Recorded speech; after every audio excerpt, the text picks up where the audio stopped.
All right, hey guys, so today we want to talk fats, and I know that with our modern society, a lot of times you say fats and people are like, whoa, whoa, whoa, whoa, we don't want to be eating fats. But the thing is that you need fat. Fat's important for brain function, for skin, for your skin and body health. It's without fats, your body doesn't function correctly. Yeah, so whether you think that animal fats are good or vegetable fats are good or both of them are bad, I think that if you're used to having food that is boxed or food that you don't have to add fat into, just know that those packaged foods do have fat in them, and that if you use fats the right way and you use the right fat at the right time, it's good for you. And however you do your own research. Yeah, if you're cooking on your own from scratch, you will need some sort of fat as you're using it to just cook in general. It's a binder. Frying. It does everything. Yeah, so important. And not only is it important in cooking, a lot of these fats that we store can be used in other applications, such as body products. Yep, body products. And I use them on my hair a lot. And so they're pretty universal. Yeah, I use olive oil around the house for cleaning and treating wood. So you're not stuck in, this is just for this one application. A lot of food preps and food storage can be used in many different ways. Yeah, and a little bit goes a really long way. We're not saying you need to bathe everything in fat, but you do need to have it on hand. Yes. Today we're doing a $5 prep. It would be for $5 a week, and you could build that up, which would be $20 a month. Right. You don't have to go for the gigantic gargantuan size. You can go for smaller sizes. I prefer to go for higher quality and smaller sizes in my preps, because it used to be that I stored gallons and gallons and gallons of olive oil and other kinds of oil just because I got them for free. And then after I kind of investigated and looked at how much oil I was really using on a weekly basis, I found that something like this would last me for 6 months. Right. And the more unique oils, I go for higher quality. Yeah. We go through a ton of olive oil. And so there I'm looking for more quantity. Yeah. And it makes a difference who makes it. You get different flavors. And what I have, I think I have maybe 8 different types of cooking oils that I use. I use almond oil. I use coconut oil. I use avocado oil. I use grapeseed oil. I use olive oil. I use sesame seed oil. I use toasted sesame seed oil. I have a chili oil. Chili oil. Yeah. And so a lot of it has to do with the seasoning. Some of it has to do with sauteing. Some of it, like avocado oil, you can actually put it onto food and it tastes like butter. So if you don't have a butter source, you can put it on baked potatoes and it tastes like butter. You can do some higher heat cooking with this than you can with olive oil. Yep. But with olive oil, if you're doing a lot of Italian food, like we found a kind of noodle that we can eat, even paleo, and a lot of those Italian foods call for this enormous amount of olive oil, and it's so delicious. Yes. It's so delicious, and it's not the same if you don't add like a cup of olive oil. Right. But it's meant to be, depending on the kind of food that you like to cook, that's the kind of oil you should store. Right. And some of the higher quality, more for flavor, I just buy in little teeny tiny bottles, because a little goes a long way. And that's what I do with sesame seed oil. We like to use it in our Asian cooking. The toasted sesame seed oil is so good. Oh, on rabbit fried rice, so good. Oh, I bet it is. So good. We haven't done rabbit fried rice yet. We'll have to try that. Gotta do it. But avocado oil and some of these others, like the sesame seed oil, they are more expensive. And so if you're wanting to try them out, get them in smaller sizes. Even if you're going into Walmart just to try them out, maybe later you want to buy a higher quality, but you can just see what you think of them. Right. With your $5 preps, you could buy a small flavored oil a week. Yep. If you save up your $5 preps, I believe this is around $19. And so this would be a month's worth of preps, but a little goes a long way. We buy this by the gallon, and then we store it in the freezer. And you're using it for soap. I'm using it for soap. I go through a lot of this just for soap. Yeah. So for our family, this much olive oil would last us almost 2 years. Right. Yeah, if it was just for cooking, it would last us probably as long as well. Avocado oil, having one this big, lasts us 6 months. We go through a lot of it. We use it in all of our cooking instead of vegetable oil. do be aware that oils and fats will go rancid. Yeah. So that is something that's very important to keep on your rotation schedule. And if you're not going to go through it relatively quickly, don't buy in bulk, because Right. then all you're doing is throwing your money away. Exactly. So And you can get little sprayers. They have these little pump sprayers that you can put we your own oil love into. those. Instead of buying the cans of Aerosol. cooking spray, buy one of those little pumps, put your own oil in there, and it lasts forever. Yeah.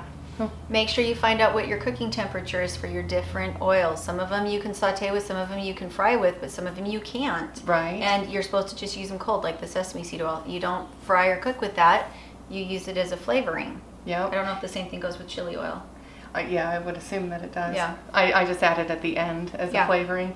But yeah, olive oil, if you get it up to where it's smoking, it changes the flavor. And so you definitely, there's that balance as far as heat and the type of oil. And some of them can even be considered carcinogenic when they get to certain oils. Yes. Or certain temperatures, yes. So, So all things to be aware of. Do your research. As with anything cooking and scratch, it's a science. So, and that's why we highly recommend learn now. Practice your skill set now. Because if you're waiting until whatever event happens in which you're going to have to exercise these skills and you learn then, you're behind the ball. yeah. So learn skills now. Teach your kids these skills now, and you'll have half the battle won. Yeah, and the oils that they use in a lot of the prepackaged foods are actually what you could almost consider them rancid oils. They're incredibly shelf stable, and they're, I don't know, at least in my understanding is that if you can add your own oils, it's going to be healthier, because again, they're not shelf stable for huge, hundreds of years. Right. They If your go food bad. goes bad, that's a sign that it's real food. Yeah. So that's good. One of the easiest and probably the only way that I know of to make oil on your own homestead is to use animal fat. You need a press if you're going to make these other kinds of oils, and it needs to be, and I do know places where you can get the presses. Horizon Herbs, now it's called Strictly Medicinal Herbs. They have seed oil presses that you can use that are cold oil presses so that you can make your own oil, but it takes a lot of the plant I was going to say it takes a lot of raw product in order to produce a to little make bit a of oil. tiny amount. But in our homesteading, it's our animals produce a lot of fat. They do. So we've got pigs that we've butchered, and I currently have 100 pounds of fat that needs to be rendered down. So, and that was off of one pig. And that's just the process of removing the tissues, removing water, removing impurities from the fat so that it is shelf stable. Yes. And that's all it is. Yep, and you can use it for cooking, baking, it's whatever it is you're doing. Yeah. Soap making, you can use lard in soap making. And the same thing goes for any kind of animal. You can do the same thing with sheep. You can do it with cows. That's tallow from the sheep. I'm trying to remember what that If you one's have called. fatty rabbits, you can do that. Really? Yep. Usually you don't get a lot of fat on rabbits, but I have had some older rabbits that did have a lot of fat on it. I notice when I'm not watching my feed and I'm free feeding them, I end up with fatty rabbits. Yeah. Interesting. Yeah. I wonder what it tastes like. It tastes good. Does it taste good? Yeah. Huh. So my favorite fat to use is duck fat. When we have ducks, and we usually process them all at the same time, but with ducks, instead of it being fat from necessarily internal organs, it's fat from the skin. And so when you cook your ducks, you're draining off the fat from your ducks, and we save it into a mason jar and we stick it in the fridge. Make sure that if you do that, that you use a new jar every time, because what happens is that if you take a cold jar out of the fridge and then you pour really, really hot oil into it, it'll crack your jar. Yeah, you need to be aware of that. Just in general, and canning, it's a good idea to warm up your jars before you add anything warm to it. Always. And we haven't gotten to the point where I raise ducks. I love ducks. That's probably my favorite livestock. We skin ours, and I know that's like a sin to say that, but it's more of a time issue. And yeah.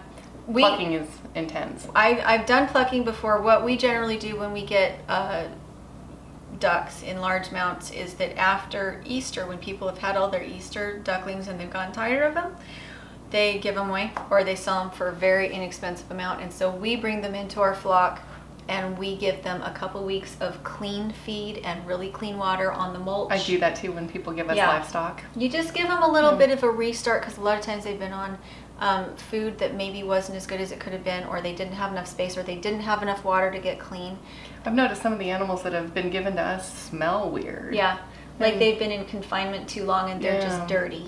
So we do the same thing. We give them several weeks of our feed and our land, and let them clean out their system. Yeah, and it works. We've never had a problem with parasites, with one exception with rabbits.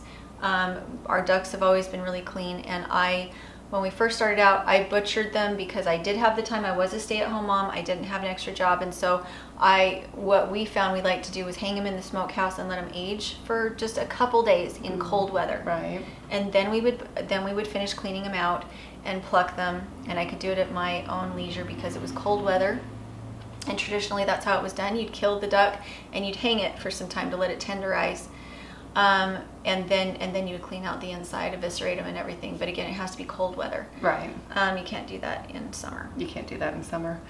And I'm not even encouraging you to do that. That's what we did. Right. We would hang them for 2 days. But then what you do is you have them in the freezer, and when you bring them out to thaw them, after they've been cleaned out, you cook them like you normally would. You prick the skin and you drain the oil off, and it's fantastic for cooking everything. It has a wonderful flavor. It's a delicacy. Yeah, we haven't done our own duck fat, but I've had foods prepared with duck fat or in duck fat, and it's amazing. Mm-hmm. Yeah. So, what was the thing I was going to say about... Oh, so if you don't like to pluck ducks, when we've had more ducks than I can process, what we do is we have a local butcher who will do it, and he'll do it for like $7.50 a bird, which sounds like it's a lot, but if you have a little extra money and you don't want to be plucking them, I felt like it was worth it during those periods. $7 is definitely worth it to not pluck a duck. Yeah, and if you have to buy a duck in the health food store or at the grocery store, a lot of times you're paying $30. Yeah, they are so expensive. And so, it just kind of depends on what your priorities are. Right. So their livestock can provide not only meat, but fats. Yeah, and it's amazing. So again, mason jars, I use it for my rendered fat, whether it be lard or duck fat. Some people like to keep their lard in the fridge. I've never kept my lard in the fridge. I always keep it down in my cool basement, and we are going to reheat it really well before we use it. I'm not suggesting that you do that, but that's what I've done. Take all of our advice as just suggestions. Do your own research. Always do your own research. Don't take our opinions and advice or anybody else's for fact.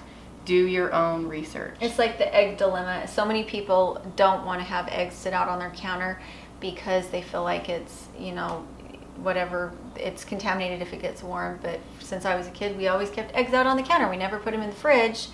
And yet you keep your eggs in the fridge. We do. Yeah. And so it's just, if it works for you, that's the way that you do it. And we only refrigerate ours because we wash them. Yeah. And I sell mine. Yeah. And so your dynamics change according to what it is you're doing on your homestead and if you have a product or not. And so there's not really a wrong way to do it as long as you do your research and you do it safe. Yep. So hopefully you enjoyed this talk about oils. They're important. I like to have a wide range of them because I like the different flavors and the different things that it does to my food at different temperatures. Variety is good, just in general. Variety is good. And it's really not that expensive, in my opinion, because of the long-term storage and how many things you use them in. If I was to do a $5 a week thing, I would start out with avocado oil just because it's my personal preference. Get a smaller amount to try it. I would start with a small bottle of olive oil. And you can do it for $5, and it really is a long-term thing.